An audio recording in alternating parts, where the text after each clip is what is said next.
24/7.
Okay, sir.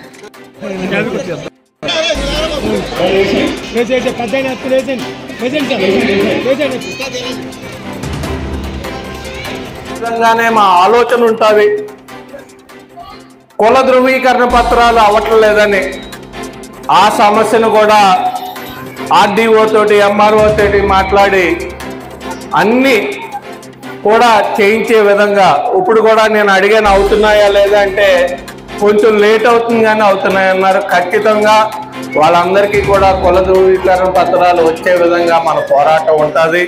ఖచ్చితంగా పనులు చేద్దాం. అతి రాబోయే కాలంలోని హౌస్ సైట్లు కూడా ఇస్తున్నారు. ప్రతి అర్హులైన వారికి అందరికీ కూడా ఈ గవర్నమెంట్ హౌస్ సైట్లు ఇస్తుంది. 1 సంవత్సర కాలంలోనో 2 సంవత్సరాల కాలంలోనో ఖచ్చితంగానే అవన్నీ కూడా మీరు దృష్టిలో పెట్టుకోవాల్సిన అవసరం ఉంది. ఇదే విధంగా అభివృద్ధి చేసుకుంటూ సంక్షేమాన్ని నడుపుకుంటూ ముందుకెళ్ళిన రోజునే ఈ రాష్ట్రం బాగుంటుంది, భావి తరాల భవిష్యత్తు బాగుంటుంది. ఎందుకు ఇంతలా చెప్తున్నాను అంటే మన జీవితాలు అయిపోయే పెద్దలు 50 జీవితాలు బాగుండాలంటే రాష్ట్రం అభివృద్ధి పదంలో నడాలి. గత ప్రభుత్వంలో లాగా